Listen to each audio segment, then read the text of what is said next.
understand.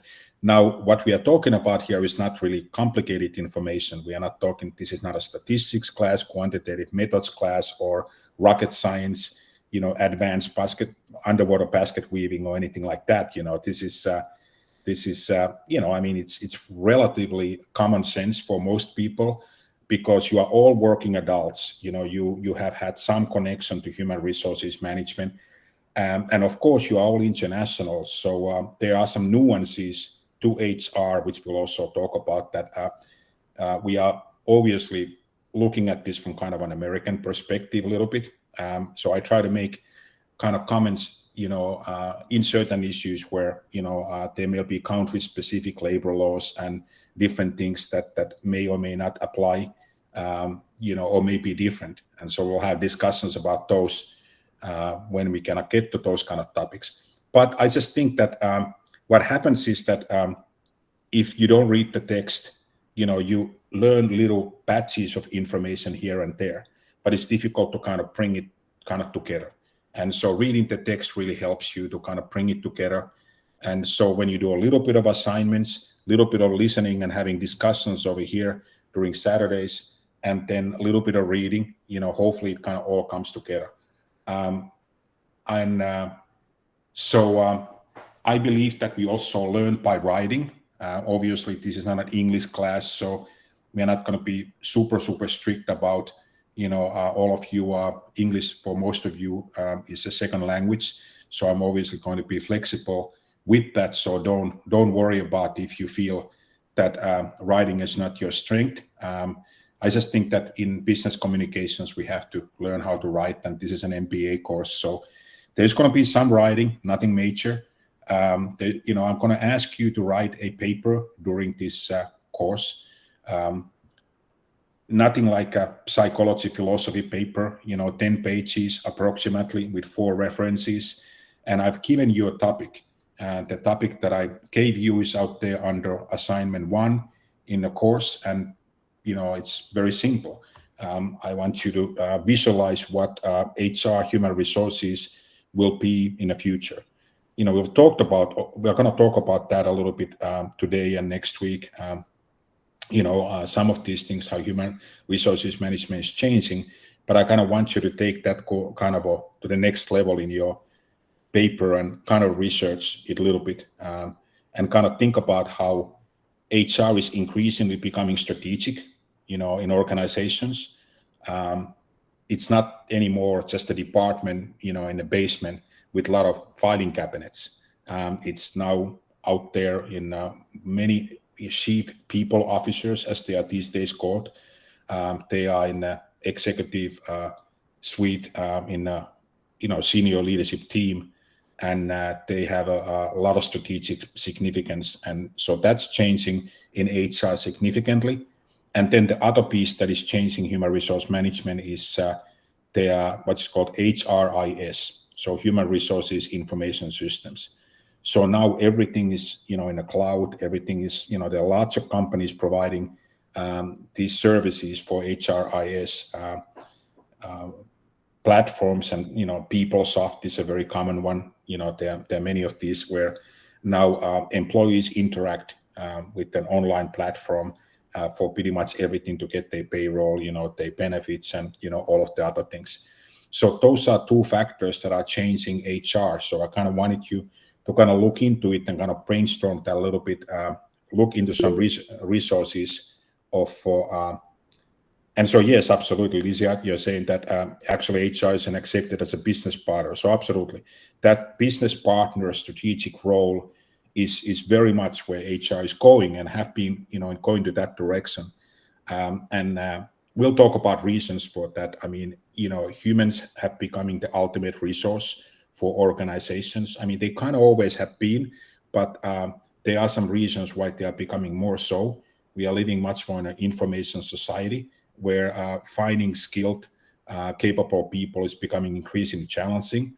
And so corporations are really struggling to keep their good people. And so HR is becoming important from that perspective. So yeah, absolutely. They are becoming business partners. And even the term human resources management I mean, some 20 years ago, they taught personnel management. And that was the term that was used, personnel management. And then it moved into human resource management. And now organizations starting to call human resources a people department. And so they are hiring chief people officers rather than chief human resources officers. And so they talk about people and culture. And, so their vice president of people and culture is something that is becoming a very common type of a role out there. And it used to be simply called vice president of human resource management, or vice president of personnel department, or director of personnel department, because they were really not at vice president level at that time. So even the titles, for HR professionals have changed, and that's significant. Also, one thing that you may want to talk about in your paper is the importance of professional organizations like Society for Human Resource Management. I've been a member of SHURM for a long time, very active. When I lived in Chicago, I was very active with the local chapter out there. And so, Muhammad, like I said, I'm using my own account with Meet, so it's not allowing me to record the session. So I will record lecture later on. Of course, we'll have a lecture today, but I'll record it for those who are not able to be here. And of course, everything that I'm talking right now, I'm just repeating what I've already wrote in announcements. But thank you again for reminding about the recording. But unfortunately, this doesn't allow me to record right now. So yeah, the significance of Society for Human Resource Management has kind of increased. Back in the day in 1992, when I got my master's in human resource management, nobody really had heard about Society for Human Resource Management yet. And it wasn't, the idea of getting a professional certification wasn't really important back then. Right now, very difficult to get a human resources job, especially in the United States, without having a certification from Society for Human Resource Management. And so that it has limitations, because, what that means is that Society for Human Resource Management, they kind of control where the field is going. They have what they call bodies of knowledge. And so every academic program now have to focus on teaching those bodies of knowledge, and they have to teach HR the SHURM's way. We call it SHURM, Society for Human Resource Management. And so having one of these certifications is pretty important for HR professionals. Also, what's interesting is that HR professionals who may or may not have, previous master's degree in human resource management, they may have traditionally kind of gotten, up through the ladder in the director or VP position. The companies are now encouraging them to go ahead and get MBAs, because of the point of them being significant strategically and business partners. So those are the kinds of things, just to kind of give you some idea of what you may want to write about in your paper. It's a little bit of an opinion paper, a little bit of a research paper, kind of a future-oriented visioning paper of what do you think that HR is going to be. And you can certainly add, specifics of your part of the world and where you're living and what's significant and relevant to you. It doesn't have to all be specifically US-centered. I would like you to use APA formatting style as much as possible. I'm gonna post an announcement, couple of links of resources where you can find APA formatting style resources. There's of course APA's own apastyle.org, which is a very good place for you to kind of you can even download a template, a Word document template that is helpful. Also there is Purdue University, Purdue OWL is probably the most popular source online. Reason that that's important is because when everybody follows the same format, then I'm not comparing apples and oranges. Then everybody's more in an equal standing when it comes to their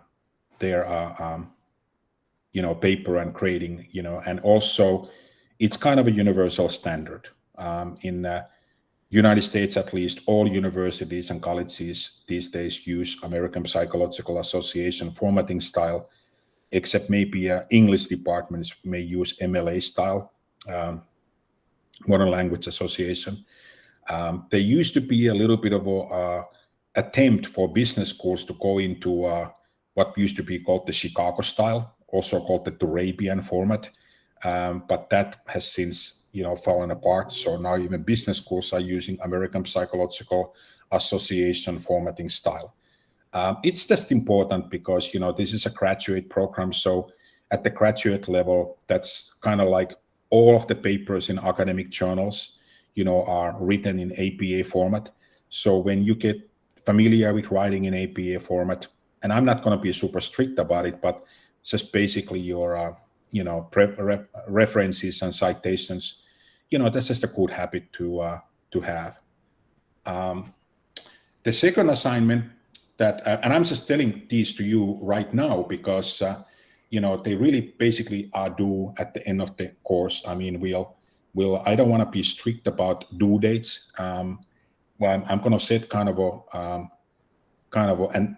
preferred due date, for the first assignment somewhere in the midpoint of the course, and the second assignment kind of end of the course, right before the finals week. In that way, you're not writing your studying for your finals and start writing your paper at the same time. But I just want to let you know, I understand people are working and people have things going on, so I'm not going to penalize you for a few hours or a day or so or whatever, missing a deadline. We are all adults here, but I want to tell you all of this in advance so that you can start working on those assignments, because obviously those have to be done by the end of the course, and preferably the course paper before the midpoint, and then the second assignment, which is a case study, and that would be then by the end of the course. And the case study is very simple. The textbook that you have been provided, I hope that you have already gotten access to it. If not, that'll happen shortly. There is Appendix C at the end of the textbook, and there are case studies there. So I would like you to pick one case study from there, and then by using that case study, reading the case study, there's some questions at the end of the case study. So I would like you to answer those questions, and that's your assignment for that. So again, I'll remind you and I'll give you more information about both of those assignments as time goes by. And I have not posted any quizzes or final exam obviously yet. I'll roughly have a quiz. I mean, we have 14 weeks, so I don't want to quiz you to death. So I'll think about it, how many quizzes, but we'll probably have 2 to 4 quizzes, and then the final exam. Well, the quizzes have not been posted yet, Omer. So the quizzes, I'll post them in course shell, and I'll give you a week or something in advance notice to do the quiz. And the final exam will be, of course, in a final week, the 15th week. But with the assignments, I absolutely encourage you to start working on them whenever you feel ready, because sooner you start, better it is. So I think that would be good. Any questions at this point? Feel free. I mean, you're popping questions in written text box there, which is great. But if you have any questions, you have the floor. Professor, since this is my first semester, you mentioned that somewhere we can find the book, but where is that place exactly? The school is supposed to make their book available to you. It usually happens in the beginning of the course. So if they have not yet, you will probably get information about Okay. their book shortly, but that should be made available to you. I have in an announcement, I have posted information about the book. If you want to go and purchase it, you don't need to go purchase it because that's provided to you. But I'll follow up on that, make sure that that'll happen. But it'll probably happen early next week. Yeah, great. Thank you very much. And I think that right now, because I think it probably would be better if we can record the lecture part right now. So what do you think? Is everybody able to go and exit the chat and go back using a different link?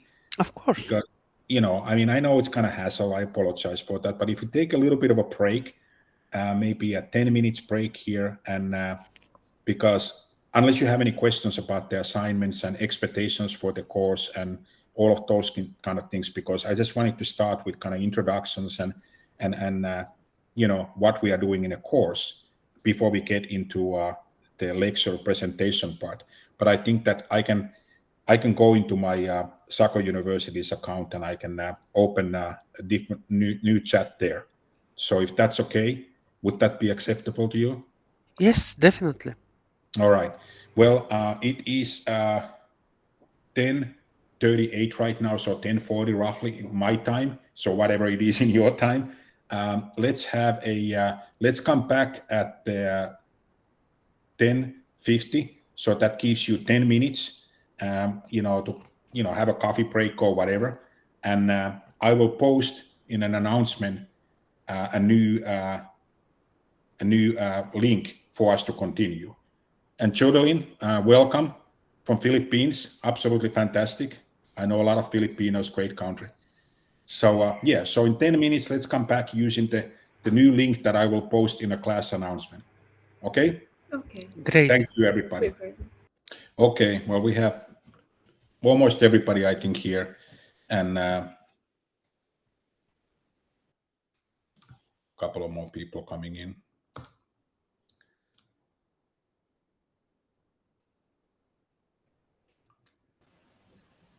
Yeah, obviously the time when I posted that, whatever.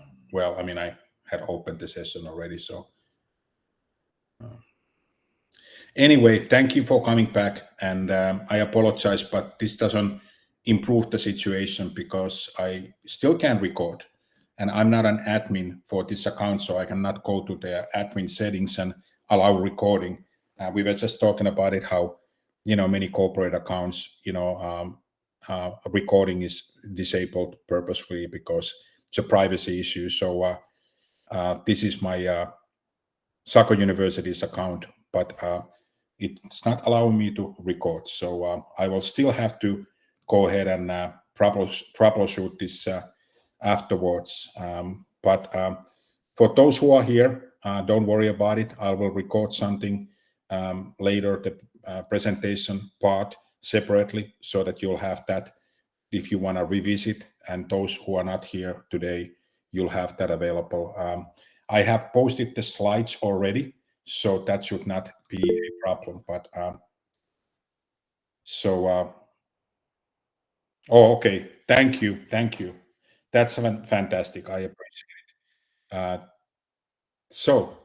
Okay, well, thank you. I apologize for that hassle in recording wise, but it is going to be recorded by the university, so that is great news.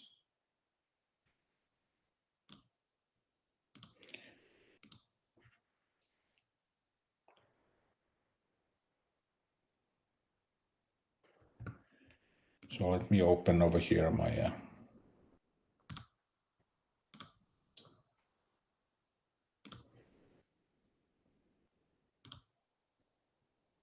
okay, can you all see my screen there? You can see Yeah. the presentation? Yes. We Right, can. that's good. Yes. Yes, I can.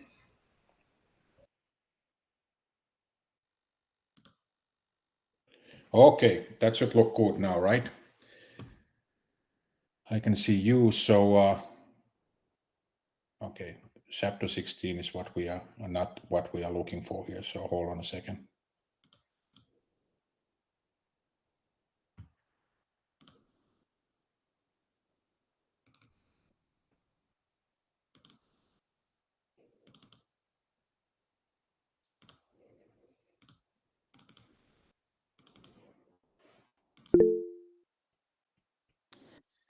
Tomi, I also noticed that in the Moodle you have posted the Wrong chapter. Sorry. Yeah, the chapter 16. Yeah, I'll update it right now over here too. I don't know how that happened, but I guess I'm getting old. What can I say?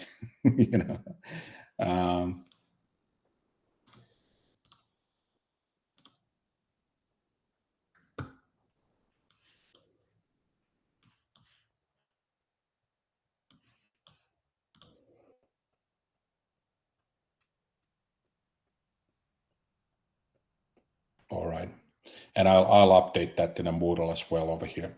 But yeah, now we have a right chapter.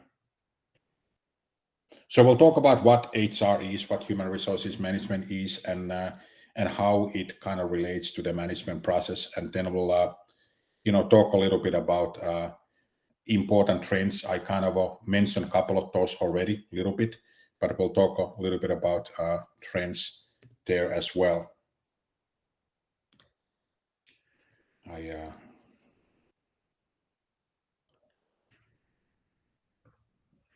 So we'll also talk about different pillars. What kind of components, kind of fundamentals on human resource management. Today, and we'll talk about competencies, and then also a little bit about what this book outline is and what you are reading. As you read through those chapters, there's 16 chapters, and that's why I accidentally uploaded the 16th chapter in there. So I'll replace that in a minute. But there's 16 chapters in all, and then there are some cases, I think 4 cases at the end of the book that are pretty good for learning. With cases, by the way, it's very, very important to read cases in management and in human resource management. And the reason why it's important is that the best way to learn about management is through case studies. Harvard University actually invented the whole case study approach, and really the case study approach, it's when you think about it, many other sciences, life sciences, natural sciences, even social sciences, can be studied empirically using quantitative methods, and you are able to form a hypothesis and test it in a kind of laboratory environment.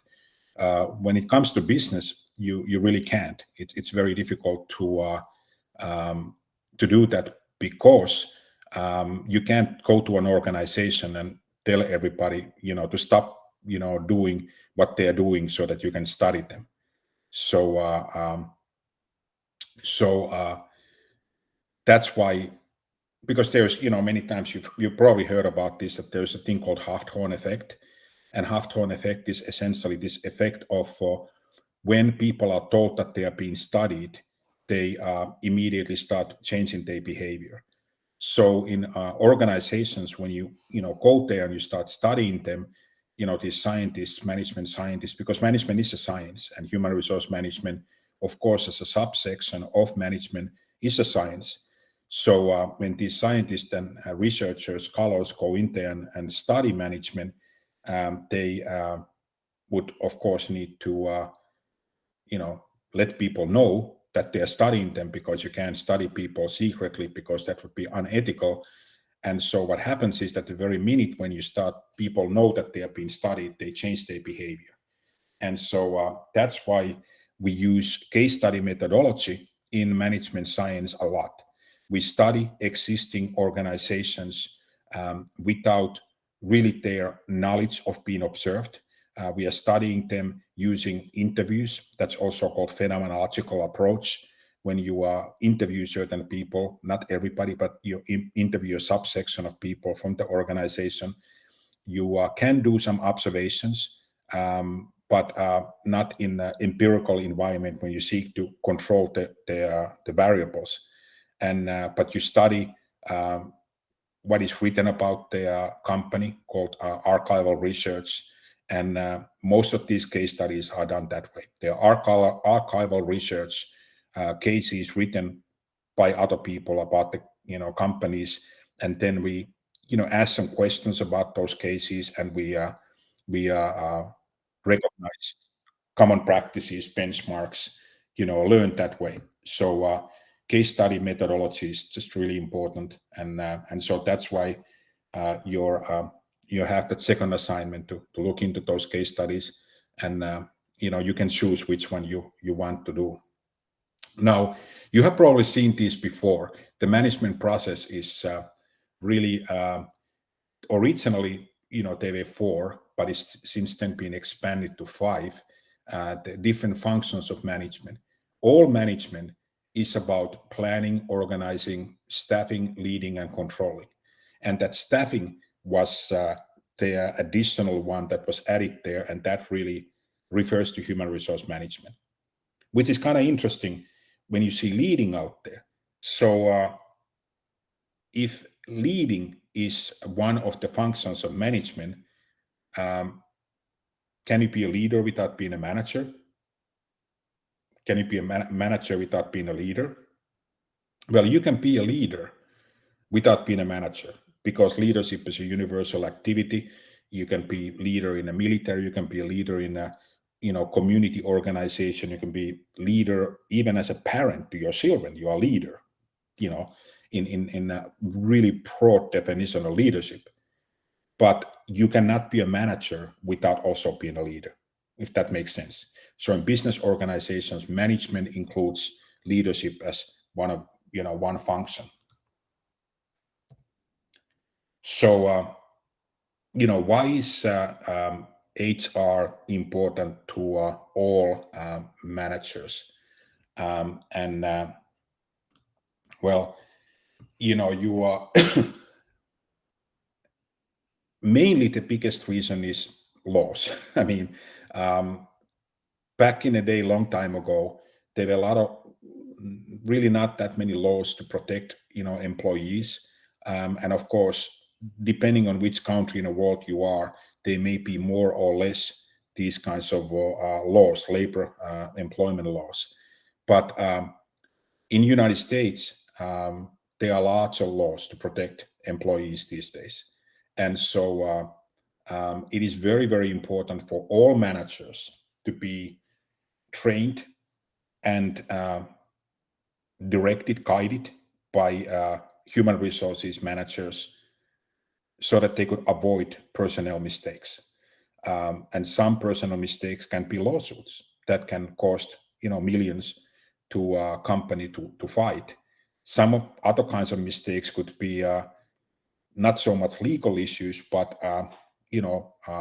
selecting wrong employees, replacing an employee if you made a wrongful hire, and replacing that person, can cost starting 20,000, 30,000 up to depending on a position.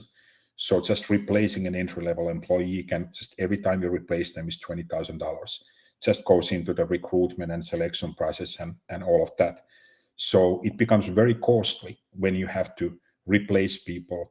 And so it is important for managers to, be trained in interviewing techniques, selection techniques, learn how to do job analysis, meaning how to write job descriptions, how to maintain positive organizational culture, how to do performance reviews, how to manage labor relations. All of those are important, increasingly important aspects of organizational corporate life. And so without all managers, line managers, paying attention to those things, there could be a lot of money lost. And of course, to improve profits and performance. These days, when you think about back in the day, like 70s or something like that, only the biggest corporations would have access to large computers and they would have certain advantages over other companies because of technology. And so people did not matter as much as they matter today. In today's organizations and today's world, pretty much every organization has access to the exact same information. And, you can find everything on the internet. You can have pretty affordably access to basic, Microsoft Office technology, which is used universally everywhere. And, even,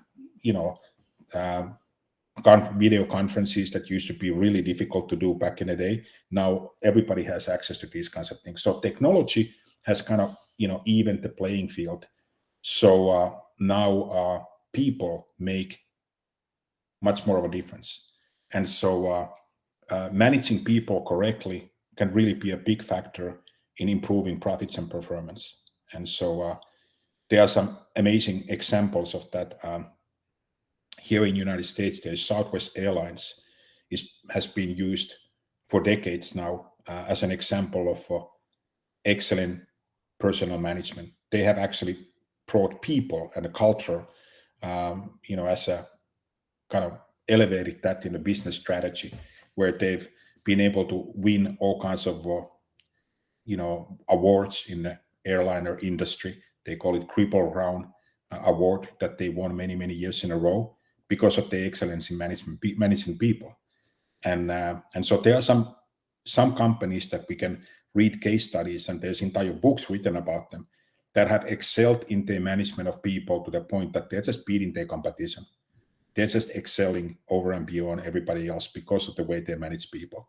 So that's why HR is so important to all managers, not just for HR managers, but every manager has to know something about it. So, you being in a course like that here doesn't mean that you have to become a, HR director. Depending, regardless of what level of organization you are, you benefit from learning human resource management. And even if you're not in a management, you are going to be employee, and you're going to be subject to the human resource management functions of that company. And so this knowledge will be very useful for you, even if you're looking for a job. And knowing how people in organizations go about hiring and selection and reviewing resumes and all of that will help you to get an advantage. So HR is just really, really, really important field for us to understand. It is a universal field, meaning that every single human being will be managed or will manage. As long as you are working adults, if you work in your life, you will have some interactions and some exposure to human resource management. So it's universal in that way. And who knows? I mean, maybe some point in your career you may spend some time as an HR manager. So it is important for you to kind of know what to do if you are temporarily even put in that position. Or you may start your own business. And if you start your own business, then of course you will have to be your own human resource manager, or hire somebody, but then you have to actually know who you're hiring. So again, those are a lot of good reasons why it's just really beneficial for you to learn about HR.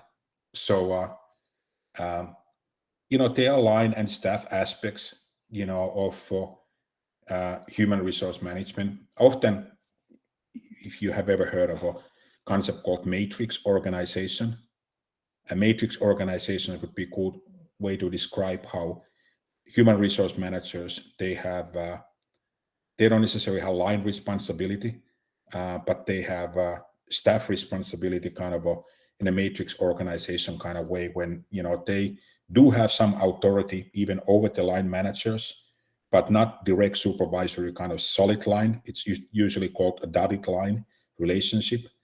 And so sometimes gets a little tricky, to really establish what kind of authority human resource managers have. They don't necessarily, HR managers don't necessarily have a right to or authority to issue orders, issue directions to staff. They are not line managers, except that they are line managers for their subordinates in the HR department. So obviously to those people in that department, they issue orders, but they can issue orders to employees in other departments, but they still have staff authority, meaning that they can advise and in certain situations have very significant authority. If an employee, for example, commits some sort of offense that is against the human resource policies of the organization, then certainly the HR would have a lot to say about it, and they could overrule line managers. Even if the line manager does not want to, terminate the employment of that employee, HR could actually overrule them if the violation was severe enough. So there are certain situations where HR managers can have a lot of authority. HR managers can actually fire the CEO, because CEO is also subject to personnel policies and HR policies of the organization and subject to their laws. And so if the CEO, would break those rules, then they also would be subject to disciplinary action. So line authority gives you the right to delegate. Yeah. I mean, line authority, absolutely. That's one way that you can manage people is by delegation. And obviously, every good leader, every manager does delegation to a certain point. And if you have that line authority over that department, then you can delegate that task to somebody else in your department. That's absolutely. It's hard for HR manager to delegate staff authority. That would be a difficult thing to do. So it's actually a very good point. So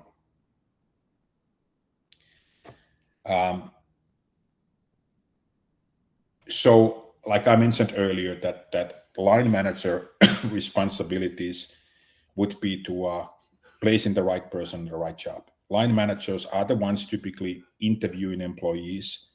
Obviously, the HR will arrange the interview, schedule the interview, do the recruitment. But then when the candidate is found, they would go and, typically line manager would be the one interviewing. So ultimate responsibility of making the selection would be on the line manager and not HR manager. And yeah, Ahmed, I mean, obviously there are a lot of cultural variations on a lot of this delegation, cultural variations, obviously not all societies and cultures delegation, there are different kinds of, power distributions and the way power and authority are handed out, different cultures. Actually, Professor, I was mentioning this point Yes. at the time that you mentioned that the HR have the authority to fire the CEO. Right. Well, I am an HR. I used to work as HR executive. Yeah. Sometimes it's like senior HR officer. Mhm. I didn't introduce myself. My name is Ahmed Awad. Currently, I'm working as senior admin officer. Great. Previously, I was working as in a position like similar to senior HR, senior HR officer. Yes. I'm Egyptian, working and living in Kuwait. It's an Arabic country, and the HR here is more administration. It's not like strategic HR. Yes. I can say that we are not involved strategically as we hear outside what's happening in USA, Canada, the European countries. I can say that HR in the Middle East is just still taking like baby steps, or Yeah. it's on track, but not that mature yet. Right. Yeah, absolutely. Yeah, and that's um, exactly what I mentioned earlier, that we used to call HR personnel, and Well, it's still in this phase. I can say that, yes. It's still in right. the personal phase. Yeah. By the way, as you are talking, I'm uploading that presentation in the announcement. I had accidentally picked the top presentation on folder, and it was 16 chapters. So now I think it should be the right one now.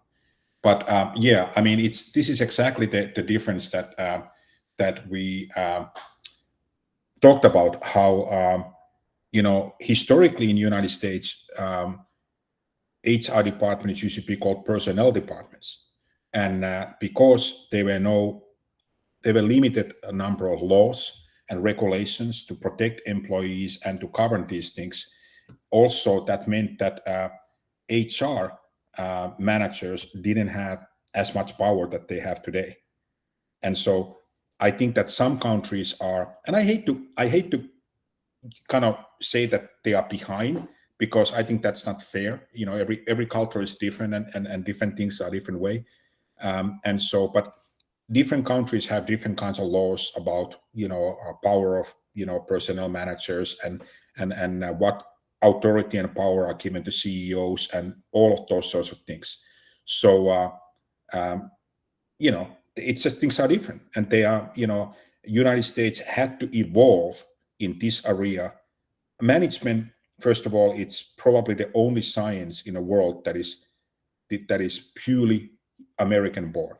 All of the other sciences, physics, philosophy, psychology, all of the other sciences they are born somewhere else. They originated somewhere else. Management as a field, as we study it today, evolved and was started in the United States, as a scientific field of study. And so, human resource management, became a thing in US, as a part of that kind of evolution. And, you know, um, US probably has more laws governing HR activities than most other countries. European countries, of course, do as well, but there are some differences. There's differences in unionization, labor relations, and how that's all kind of configured. So you're absolutely right, Ahmed, that there are a lot of reasons why that authority would be somewhat different. So that's a very, very good point, and I understand completely what you were saying about that.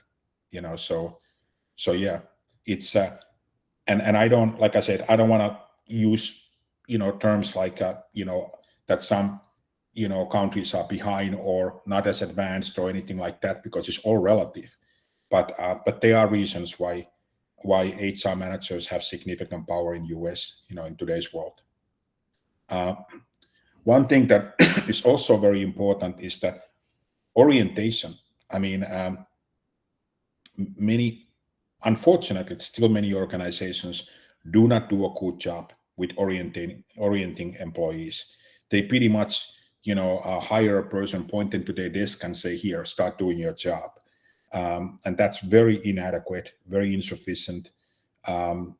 Orientation is really a psychological socialization process, and employees, if you want an employee to stay with your organization in the long term, you also want them to be well oriented, well socialized, into the organization.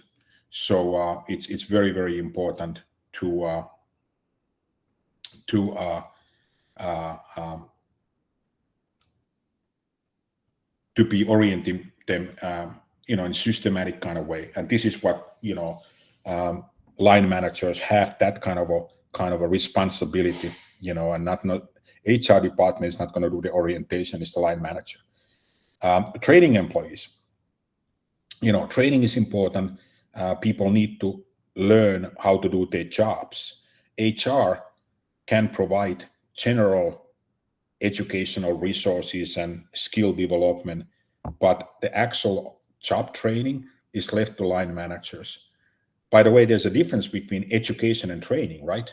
Can anybody tell me what would be the difference between education and training.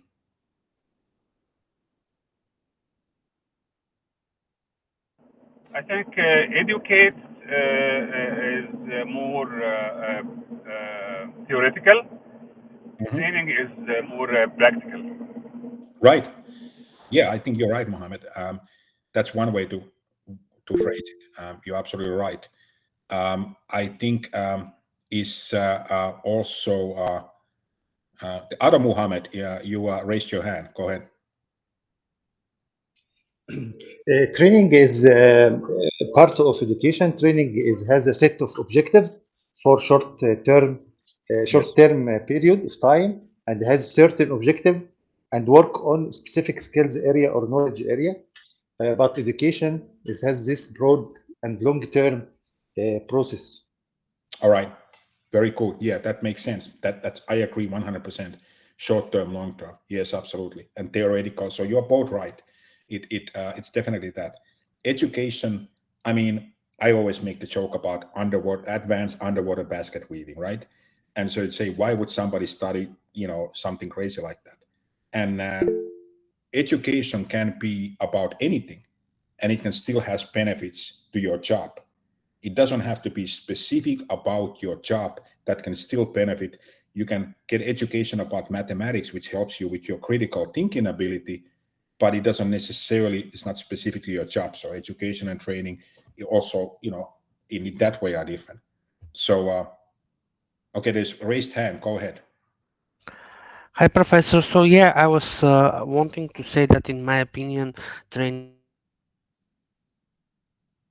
focus more about skills Yes. and not how you mentioned about a job. So you Correct. can take additional like trainings when you're working in a company Yes. to advance some of your skills, or to take some new skills if you don't have any, some of these that are needed. And also the duration, like typically education is much longer than training. So training typically is shorter in a duration, and it's more task specific. So in one training, you may have some sessions to make Yeah. some tasks, but it's mainly related to a specific skills Yes. that you need to obtain. Absolutely. And education, it's more in general, because you are taking different courses, you're taking, gaining different skills, of course, and so on. Yep. Makes sense. Absolutely. Absolutely. We are all on the same page. Olena is saying the same thing there. And so, yeah, it's absolutely more general, education more general, and training is more specific, more skill set, more job specific, education more broader, longer term, lots of variations. So yes, absolutely. And so it's just important to differentiate, because HR can provide education.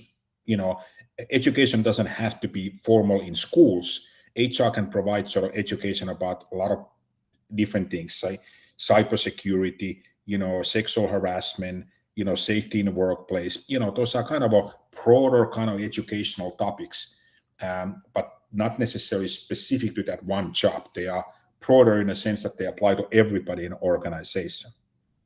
And personal development, that's very interesting. I mean, because you're right, that's where it's kind of going, is that HR is becoming more and more involved in, when you think about it, all of us, we are the same person for the most part at work and in our personal lives. Obviously, we play different roles, and the way we conduct ourselves, differs slightly, but for the most part, you're the same person, right? And so, professional development and personal development are kind of the same thing. When you are developing as a person, you're developing as a professional. And so, it's interesting how, HR is getting more and more involved in those kinds of things. So when I do executive coaching, I work for this company called CEO Institute with MK Circle in Long Beach, California.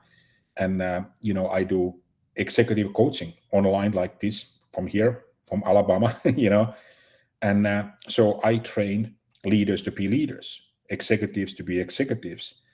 And it's almost like counseling. I mean, it's not really psychotherapy, although one thing I didn't tell you about my background is that I used to be a psychotherapist before I got into management. I was in 2 doctoral programs in clinical psychology, and I thought that that's what I wanted my career to be. And I worked 10 years in mental health hospitals in psychiatric departments, and decided that that's not what I wanted to do. And I went to management and human resource management instead, because I found that so many people have mental health issues that originate from work. And that's why I started studying what they call business psychology, industrial and organizational psychology. And my specific interest is an overlap in clinical psychology and leadership and management, because I think that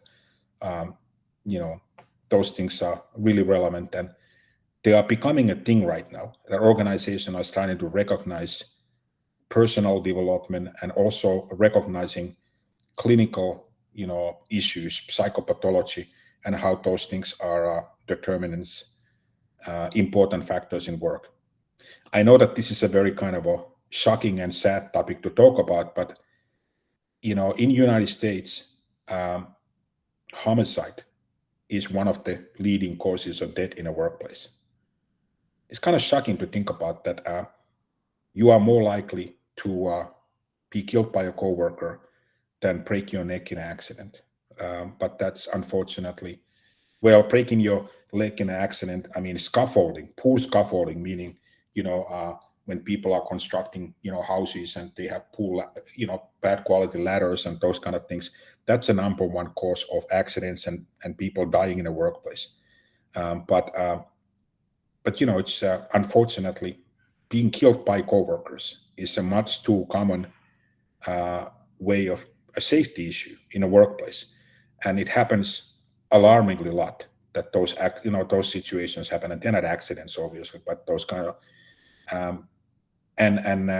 obviously, mentally healthy people do not, commit those kind of crimes and those kind of desperate measures. So workplaces, corporations are understanding that they have a responsibility for career development, personal development, but also psychopathology of the employees to a certain degree.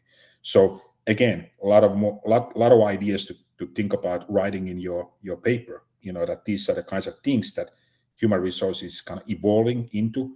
It's there's a lot of gray area there. And improving the job performance of each person, that gets into a lot of motivation. Improving a job performance could be, job performance being an issue in the first place could be a training issue or could be a motivation issue. Many times it's not that the person doesn't know how to do a good job, they just don't feel like it. They're not motivated. So now you have to figure out how do you motivate people. Well, you pay them more. Well, salary is only like the 5th reason why people work. So obviously people want to get paid, but there's a lot more to it than that. And so we studied those things in organizational behavior, motivation studies, different motivational theories and whatever. Why do people do what they do and how do we get them to perform better? So, lots of things that line managers, are involved with. Cooperation, developing smooth working relationships, teamwork. It's interesting, but Americans have to be taught teamwork, because Americans are the most individualistic society in the world. A lot of European societies are much more collective. A lot of Asian societies are much more collective. And so collective societies, teamwork is more part of the culture. It comes more naturally. Individualistic countries, it's all for me and myself, and people have to be taught how to do teamwork. Interestingly,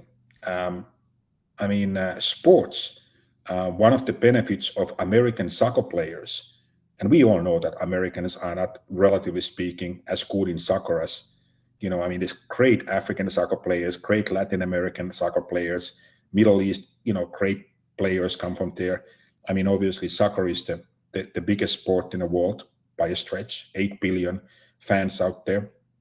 So we know that Americans are not historically top soccer players. But there's one aspect where American players are better than many European players, and that's ironically the teamwork. And so you say, well, wait a minute, isn't that exactly the opposite that what I just said? Well, it isn't. It's just that because teamwork is emphasized in sports teams in America so much, because Americans are not naturally team workers, or and so they emphasize that so much that it becomes a thing in sports teams. Unfortunately, it's not that much of a thing in organizations all the time. So cooperation, smooth working relationship is important. Companies, policies, and procedures, already mentioned that. I mean, people have to be held responsible for violating policies and procedures. And a lot of times, line managers are the ones who monitor it at the end level, and then HR gets involved. Controlling labor cost, well, yeah, line manager is going to have to decide, staffing priorities and how many employees, need to be, hired, and then they'll, submit a request in large corporations. Line manager, submits a request for HR to be approved for a certain additional position, but the line managers control that for the most part. Developing the abilities of each person, again, HR function, but not necessarily done by HR, managers. This is something that line managers can have to do. And of course, protecting employees' health and physical conditions. A lot of the labor unions back in the day, when you think about Jimmy Hoffa and the Teamsters, and if you know some of the US history of labor unions, it really came about safety and issues. I mean, the working conditions were really, really, dangerous for people back in the day in, mines and railroad workers and manufacturing, agricultural workers, and they wanted safer work environments. These days, labor unions is more about salary, more about how much employees are getting paid. But back in those days, it was really first about protecting employees and health and physical conditions. And when managers were not taking care of those things, people started to unionize employees, and they said, hey, look, we need to represent, and we need to get better at this. So there are, of course, many, many different kinds of HR departments out there. This is probably very, very small for you to even see what it says out there. That's interesting that it's a Pinellas County human resources personnel system. I used to live in Tampa, Florida, and actually I lived in Pasco County, actually Hillsborough County, not Pinellas County, but that's part of Tampa, Florida.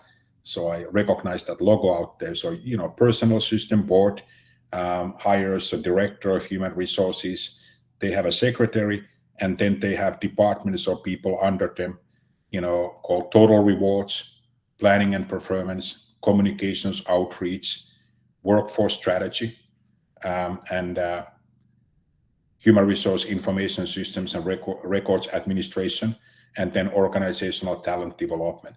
So those are all kind of things that we already kind of talked about, kind of different things that HR gets involved with. Of course, I mentioned that HR is changing. So, and somebody here mentioned that, becoming much more of a business partner. And so that's true.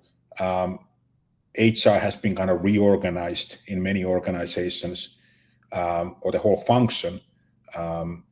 And so there are now shared services, sort of transactional HR teams that different departments utilized the skill sets or utilize those teams.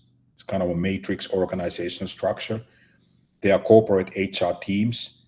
There are embedded HR teams that are in functional departments and not led by the headquarters in large corporations. And then you have these sort of centers of expertise. So basically, human resources have been decentralized in many places.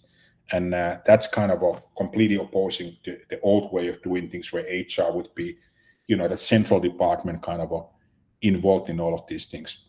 So that's changing a lot.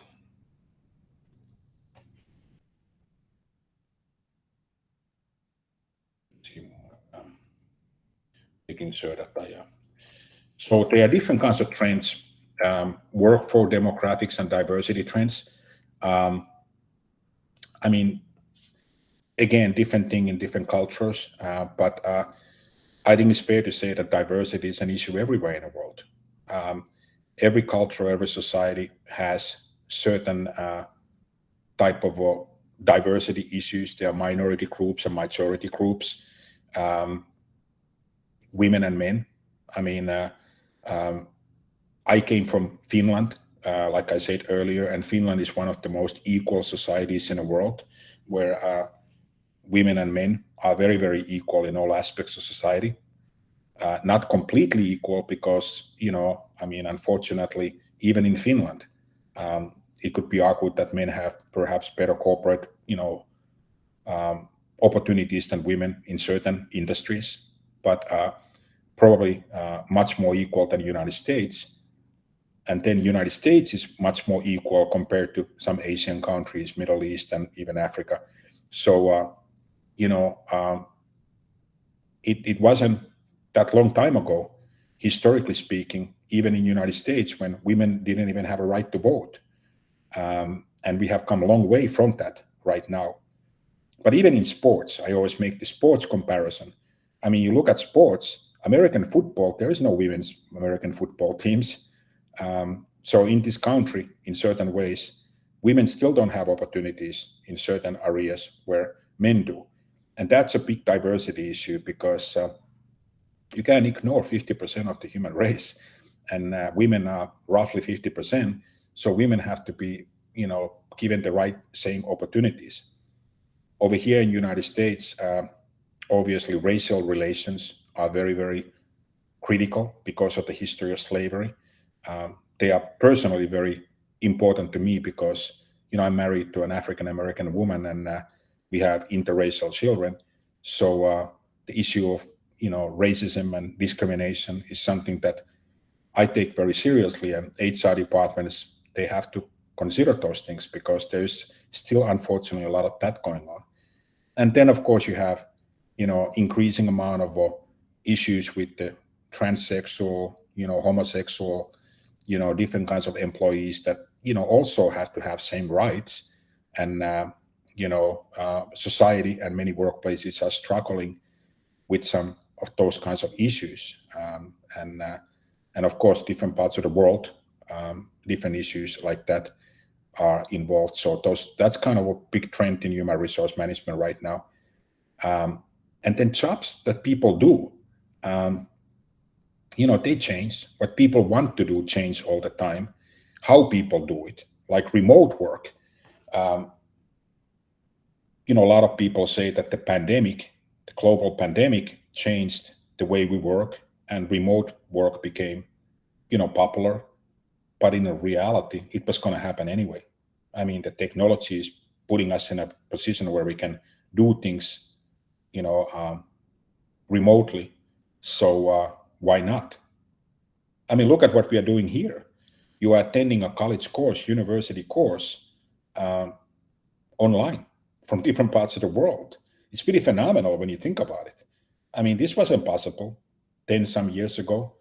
Well, actually 10 years ago, it was already possible because I was teaching online courses 10 years ago for people participating from around the world. But say 20 years ago, when online education kind of got started here in the United States, roughly, I started teaching online 2003. And when I mentioned to people that I'm an online professor, they have never heard of it. Now, there's been studies, Harvard University done some studies, and also the United States Department of Education, federal, have commissioned some studies about the effectiveness of online education. And they have actually found that online education is actually more effective than traditional face-to-face education, that people actually learn better from the comfort of their homes in a structured online course than, going to the campus and sitting in a classroom. So same thing, people are learning, organizations are learning about remote work.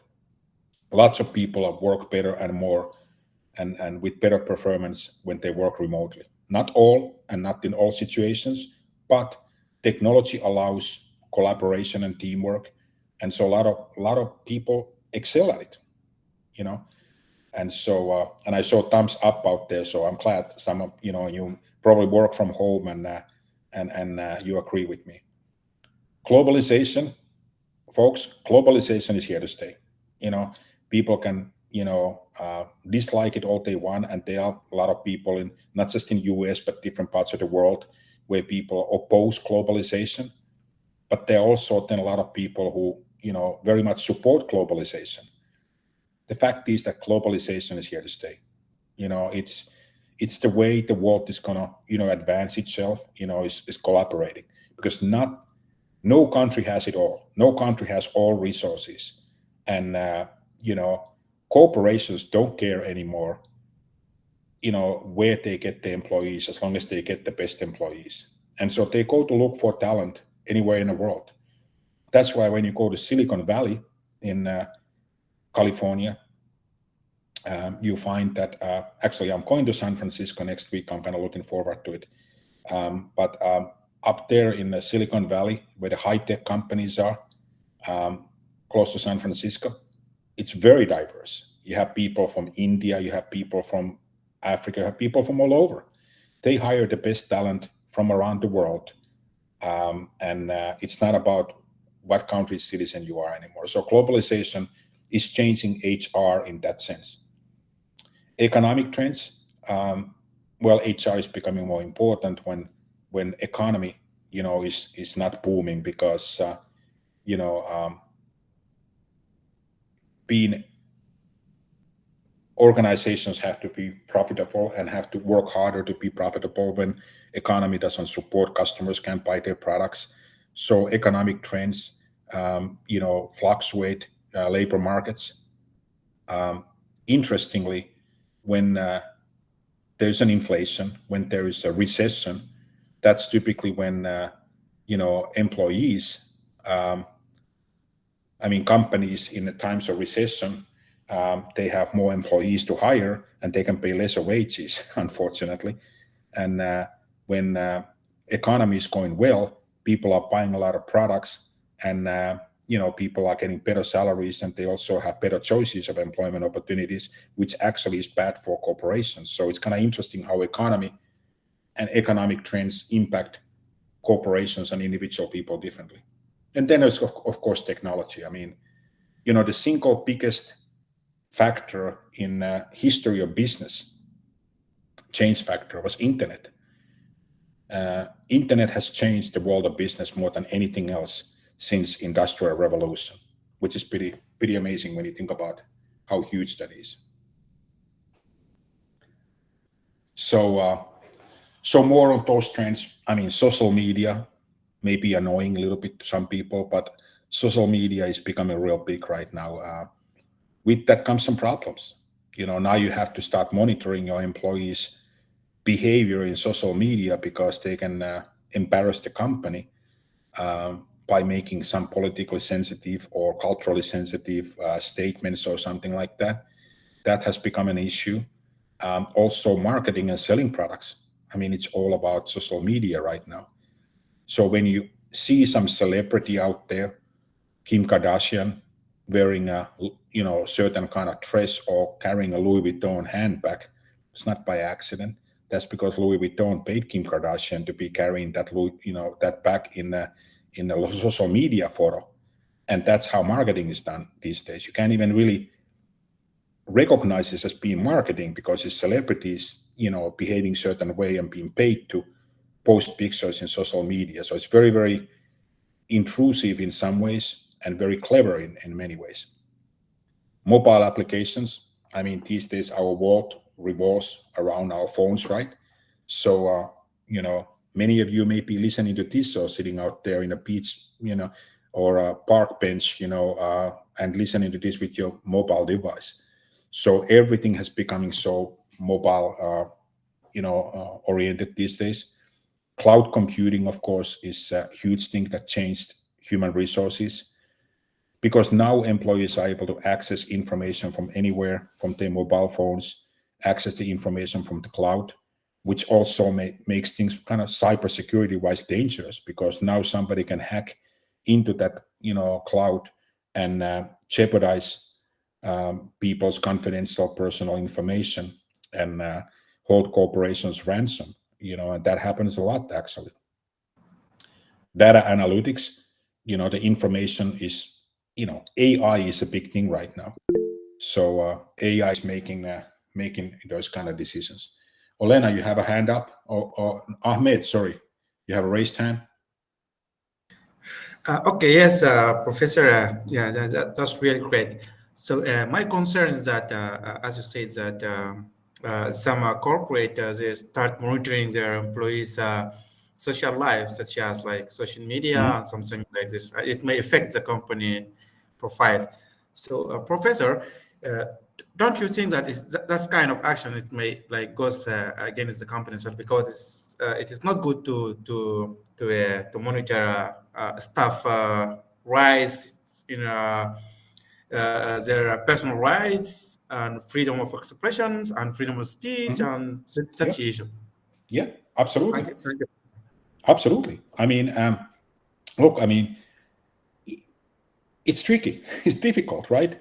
If you post something on your personal Facebook account, it's your personal account, and so it would be. Is it a privacy violation for your employer to go and monitor those? Well, yes and no. If you publish that for the general public, then it's available for anybody. So if I'm your supervisor and I go out there and I monitor that because you put it out there in the public, I'm not doing anything criminal by doing that because you put it out there in the general population to see. And if in your post you do something that is against the personnel policies of the corporation that you work for, and you say something disrespectful about your employer, do I have a right to intervene? Yes. So it's very tricky, social media. Now, obviously, with emails and anything that the corporation gives you, they have a right to monitor technology that they provide to you. But it gets a little bit more trickier with social media. And, freedom of speech, a lot of those kind of things become very tricky. I mean, I can only speak about the United States because this is where I live. But politics have become a real sore point here. And recently, and we are headed to a presidential election, and I'm afraid that things are going to get pretty bad again. And it's very, very bad for people to post some political opinions in LinkedIn, for example. And what if the supervisor doesn't agree with those political views? They're not violating any company policy, but is it going to hurt them? Probably. Is it ethical? No, we should be tolerant to everybody's political opinions, but that's not the way the world is. And so you're absolutely right. It's a very, very, very, very complicated and difficult area for sure. And I don't have all the answers. Nobody has. Nobody knows. I mean, this thing is, evolving so quickly, and nobody really knows how to handle these things 100% yet. Data analytics, how much information we can collect on people. It's amazing. I can do a background check on somebody today and get, the entire, history of their life in my fingertips for $20 because the data is available out there because everything about you is in a cloud. So that data can be obtained, unfortunately, in legal ways. People can access somebody's data pretty easily. Artificial intelligence, it's, with recruitment of employees, the way it's done these days, AI drives those job sites out there, those job search sites. So it's really just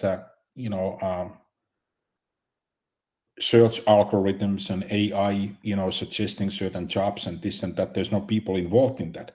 And that gets a little bit scary and worrisome to me because, you're not selecting or recruiting real, humans anymore.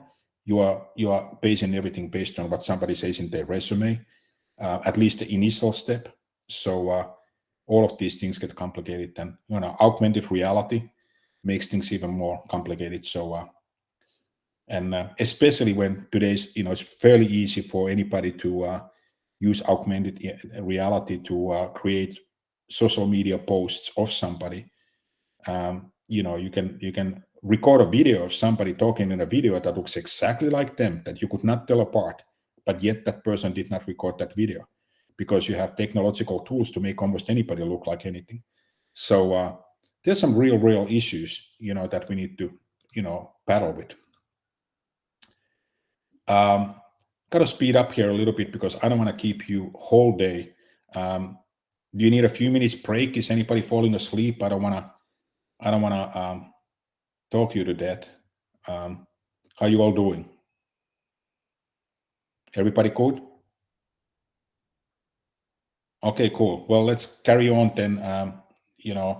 Since we already kind of had a little bit of break, but in the future, I'll try to have one break.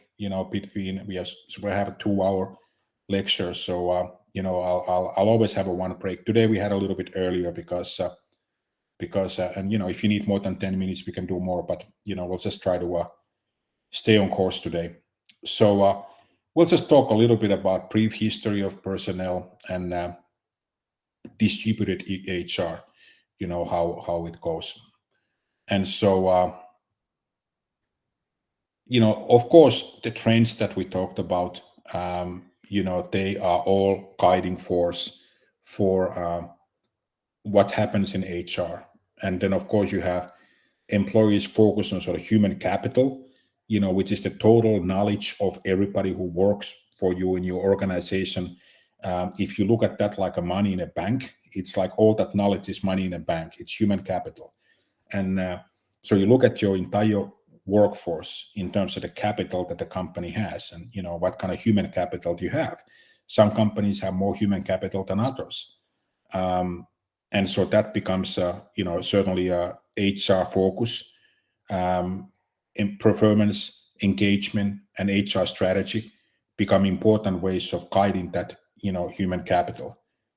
So then distributed HR means that line managers are responsible for certain things and HR managers have more time to focus on other things. So rather than having HR responsible for all HR things like a traditional was, now you distribute it and you kind of decentralize HR activities and functions, and you sort of start training line managers to take over some of those, so that you have HR managers who are able to focus on more things. So it becomes more of a partnership and collaboration between line managers and HR managers. And so so that's kind of what is happening and evolving. And again, this is all food for thought when you're writing your papers. This is all stuff that you can start thinking about, like how is this kind of evolving in the future. And also the social media stuff, all of those things we just talked about. I mean, artificial intelligence is here to stay, and it has just started.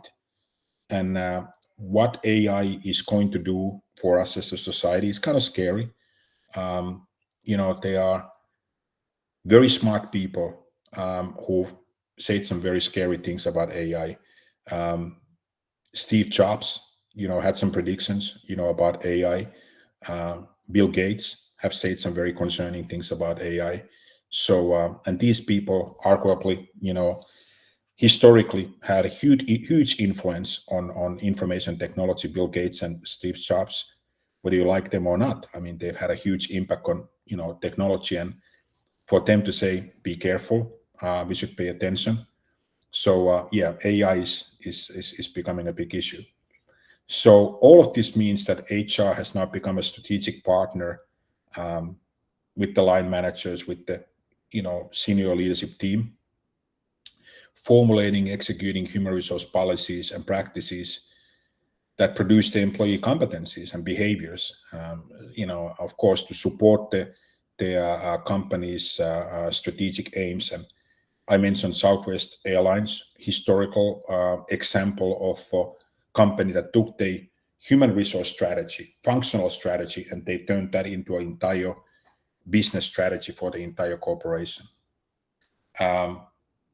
LLB also kind of well known in terms of taking HR policy in a strategic level. So in LLB, the human resource manager is expected to spearhead the employee performance. And so they have sort of three levers: department level, employee cost level, and strategic results level. And so that's how in LLB, they kind of created a framework, for this, how HR managers can spearhead it at the, and levers are levels, and so can be kind of I guess, looked at different way. Evidence-based, human resource management has become a thing. Data analytics, facts, scientific rigor, all of that. It's becoming very, very sophisticated, because with all of that information that something like PeopleSoft, human resource information systems can collect.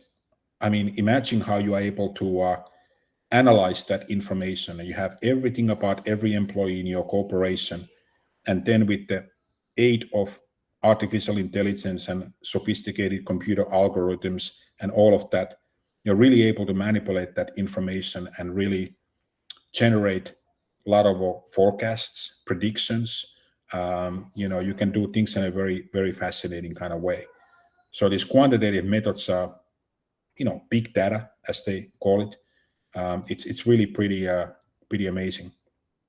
When you think about it, like one good example of how labor and how people and their work is being controlled and organized by a computer would be Walmart. Anybody who's ever been in the United States probably knows Walmart, has been at Walmart. Walmart is a huge corporation, and Walmart, they don't have any warehouses. They don't have any, places where they store all of the millions of different items that they sell in the stores.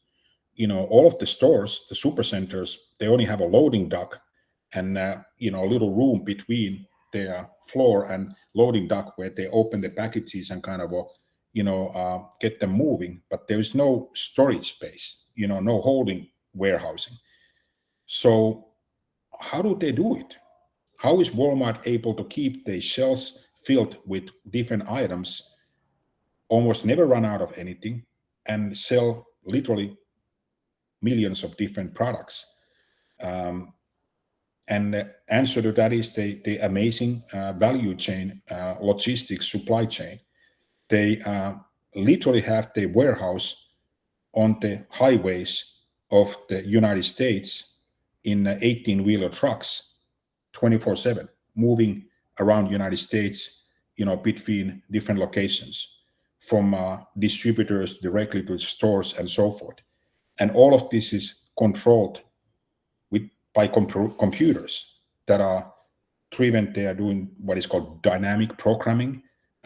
You could have an entire college course on where Walmart's logistics, programming alone. It's very, very sophisticated, and it tells people what to do, when to do it, and everything. This computer tells them how to do everything. So literally, Walmart's entire existence is based on computer programming, and people just show up to work and do what the computer tells them to do on that day. It's pretty amazing when you start thinking about it. So that's an example of how corporations use data and analytics and computer systems to control everything. So there's a lot of measurements that are being done, a lot of use of existing data, and then there's an enormous amount of research studies that are being done in universities about a lot of these different things. Adding value. HR is all about adding value, right? It's all about helping firm and its employees to improve in sort of a measurable way, and giving added value by that addition of the human resource value. I mean, it wasn't recognized historically. People were just there to do the work, and HR's job was to get them there and to process the payroll and all of that. But now we are realizing that that human component, that extra little something is becoming that extra competitive advantage that good companies have, and some companies don't.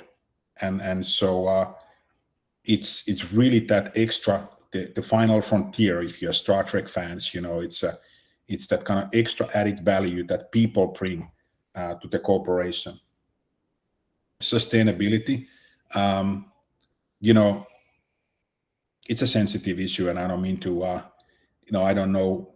There's people have a lot of opinions and views, and I don't mean to be political at all, but environmental issues are becoming a real issue. Over here where I live, we have increasing number of hurricanes, and every year we get more hurricanes and stronger hurricanes because of global warming. I mean, the Mexican Gulf waters are becoming warmer and warmer, and we get hotter weather conditions out here all the time. And I mean, any year my house could blow up. Hurricane could wipe it off. And we are still in the middle of hurricane season, so there's no telling. Next week there could be a hurricane and I don't have a place to live anymore. Now, luckily it hasn't happened. 3 years ago it almost happened. We had a hurricane over here that forced us to evacuate, and we had to drive away to Birmingham, Alabama, and came back 2 weeks later. Luckily our house was still intact. It was a category 4 hurricane that almost hit us directly.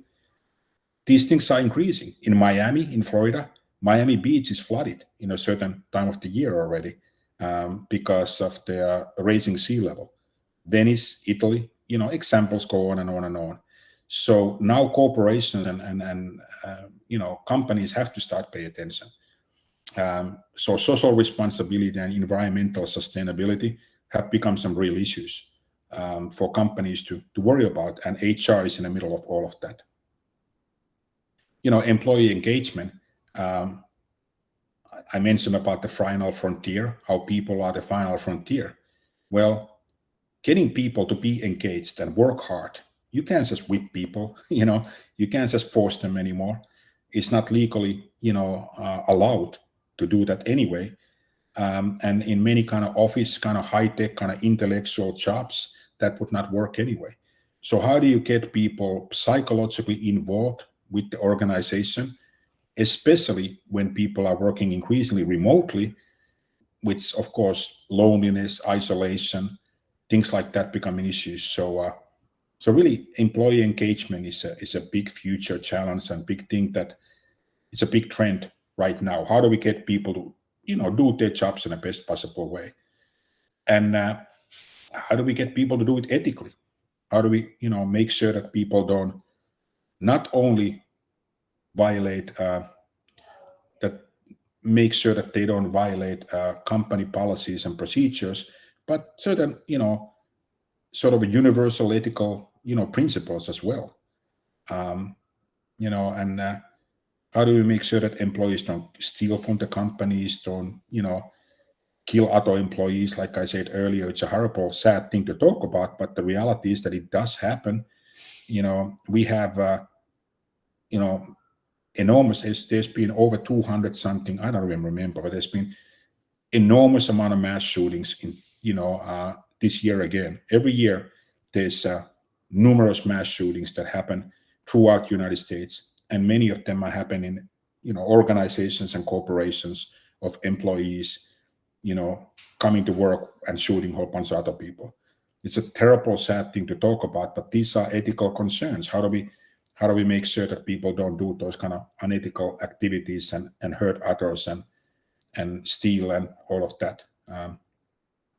I've done some consulting for companies about these issues. That's why I keep mentioning that, because I have some personal experience consulting companies after they've had a disastrous, a mass shooting or some event like that. So it's very unfortunate. It doesn't happen in Europe at the same level that here in the United States.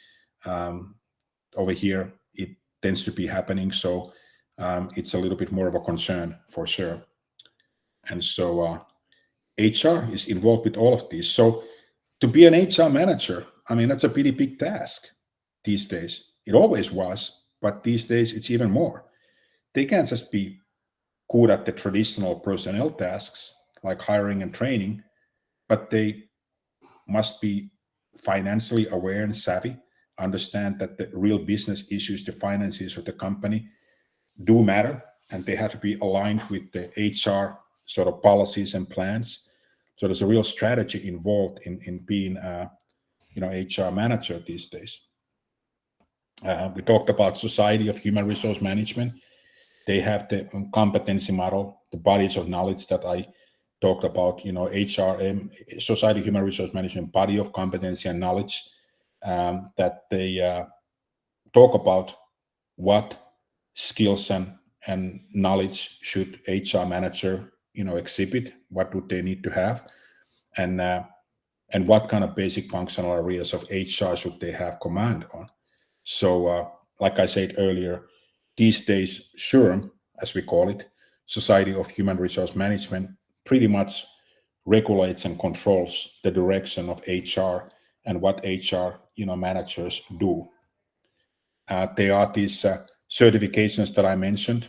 Back in the early 90s when I got involved with this, none of this existed, but now it's becoming very evolved. So I have a professional in human resources is one certification, and then senior professional in human resources, SPHR, and they are all provided by HRS, CI, Human Resources Certification Institute, and SHRM, of course, is on charge of that. So it's all based in HR's competency and knowledge based testing, and you have to take a certification test, to be able to practice HR. And so that's kind of where we are, and it's important because SHRM kind of controls everything. Society for Human Resource Management, by the way, is the world's largest professional organization, in human resources, and really comparably any organization. They're extremely powerful. And so it's becoming also kind of like every HR manager, they kind of have to have this sort of a philosophy, of how they go about doing their job based on their experiences, education, values, assumptions, and background.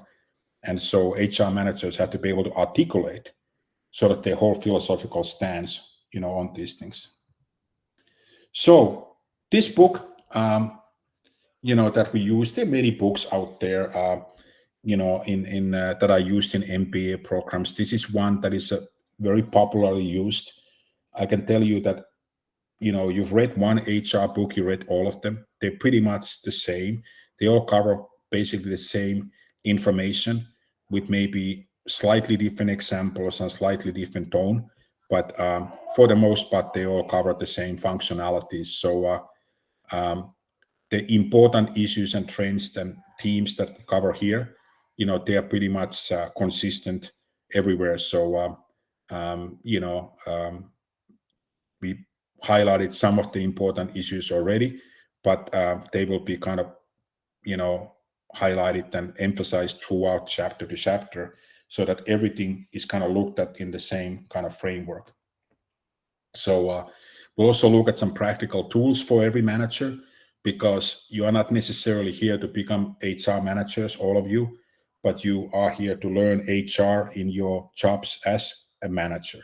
So we'll talk about what those skills are, and we'll have a little bit more practical discussions than today about those things, and relating to your experiences and stuff like that. And we'll talk about different HR techniques to improve performance, productivity, and profitability, because at the end of the day, that's what business leaders are all about, right? Digital high-tech trends, we'll talk about those a little bit more. We'll talk about policies and practices, that are being used and followed to produce the skills and performance that the company needs from the employees to achieve all the strategic aims. And it's a lot of different stuff. So there are 5 parts to the book. You have introduction, the part 1, then equal opportunity, and the law. We'll talk about that next time. A lot of that is a little bit US specific, but I'm sure it's relevant to everybody in the world. Maybe not the same laws, but the topics.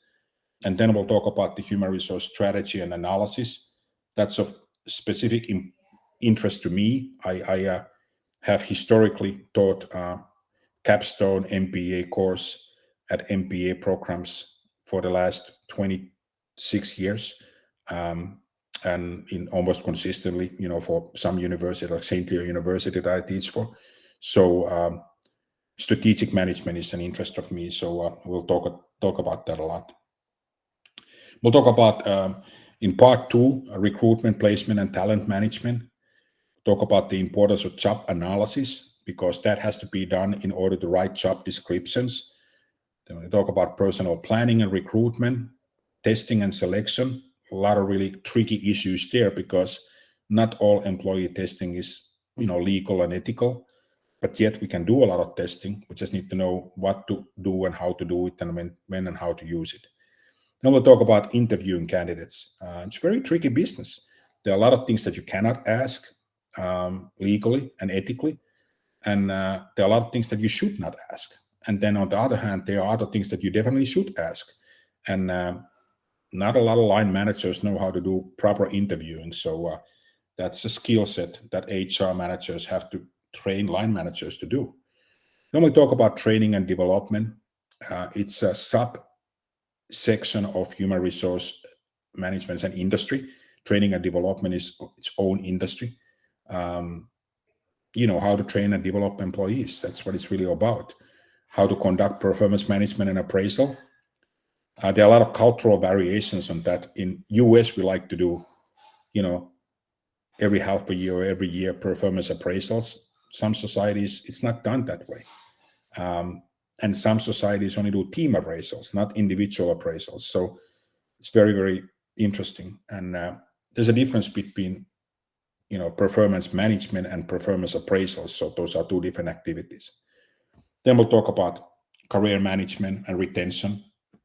That was mentioned earlier about how personal development and all of that, ties into that, managing careers and retention and all of that, because ultimately you want to retain your employees, and you're only going to retain people when they're motivated and satisfied. And so there's a lot that comes to that. Compensation, people pay to earn money, but people have to be paid fairly, and there has to be a certain way of going about it, justifying, how you pay people. So we talk about compensation planning and different methods and systems that are used for that. Pay for performance and financial incentives, a big part of it. And then, of course, benefits and services, because there's total compensation that includes, direct compensation and indirect compensation. So direct compensation is everything that is actual money, and indirect compensation is, benefits, medical plans, all kinds of different benefits that can be given. And there are a lot of cultural variations between countries and how it's being done on that as well. And then there's sort of these kind of enrichment topics, positive employee relations, unions. Chapter 15, we talk about labor relations and collective bargaining, comes into that. And the importance of unions maybe has decreased historically, but they're very much out there. Right now in US, we are in a very critical historical point. All of the big three automakers, the auto workers union is going to strike. And that's huge. That's huge, especially since the, automobile car industry suffered from the pandemic. And then, of course, those of you who are into movies, I like movies, they are, their writers in Hollywood are striking. So a lot of movies that are like the Dune 2, the sequel to the first Dune movie is postponed now into spring, because they are strike in Hollywood. And that's just an example of one movie, but there are big movie productions that are being postponed because of the strikes going on in Hollywood. So strikes are very much still happening, and so labor unions are powerful. Safety, health, and risk management. We talked about that a couple of times today already, but we'll talk about that more in chapter 16. And actually, there's 18 chapters. I don't know where I got the 16. Oh, the 16th edition of the book. That's where I got the 16. So that's why I posted the wrong chapter, because, oh, never mind. Yeah, the 16 is the 16th edition of the book, and that's just in the title. So that's what got me caught up with the 16. Anyway, I'm going also. Global human resource management, we talk about that, and then of course the differences between large and small firms. How do you do human resources in small and entrepreneurial firms versus big corporations? So all topics are interrelated. I mean, everything is connected to everything. Human resource management is a sequential process in some ways. You obviously can evaluate somebody's performance before you hire them, and you can't hire them before you recruit and select them. And so everything is sort of sequential, and everything ties into together. So it's a lot to talk about. So how do you feel?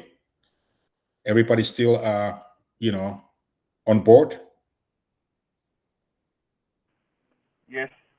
Yeah. Mr. First, Yeah, go ahead, talk.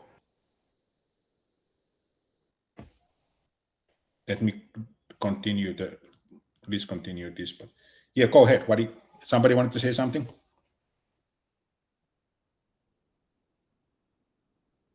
No, by mistake, just thumbs up.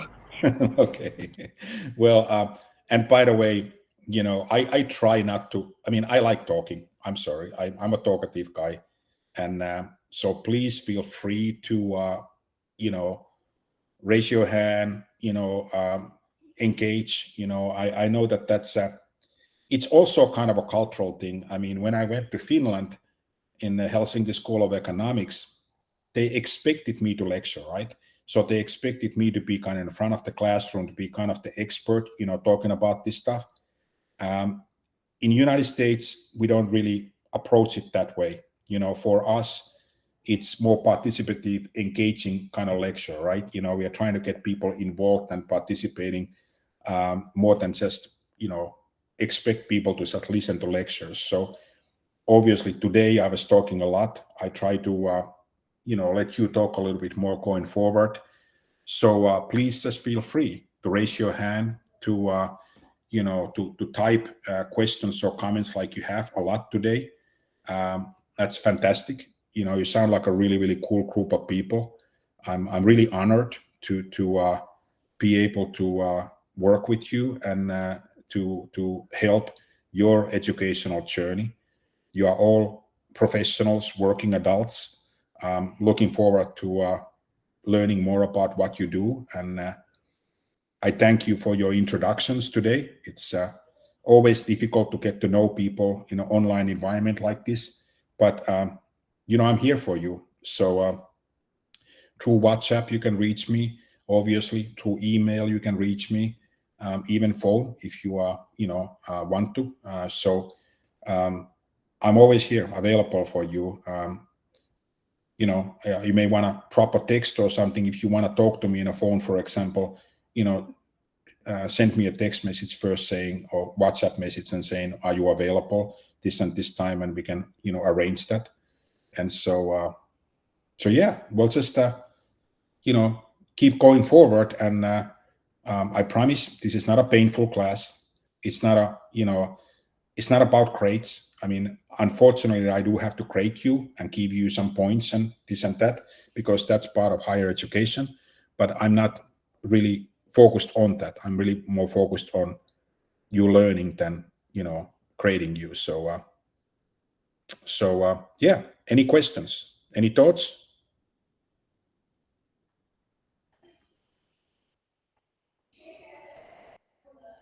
Well, thank you very much. You have stayed very attentive for or more than 2 hours now, because it's 12:23 over here right now, and we started at 10 o'clock and had a 10 minutes break. So I'll actually kept you more than 2 hours today. So thank you very much for your focus and your attention, and have a great rest of the weekend. Obviously, some of you are already more into the weekend than others, but yeah, great to meet you all, and I'll see you again next week, same time, and we'll have recording and everything figured out by then, and I'll figure out how to get today's recording that was recorded by the administrators to make that available for you. Okay. Thank you, Professor. Bye. Thank you very much, Professor. Have a great weekend. Thank you, Professor. Nice Thank weekend. Thank you, Good guys. weekend. Good weekend. Thank you, Professor. Thank you, Tom. Thank you, Professor. See you later. Thank you. you.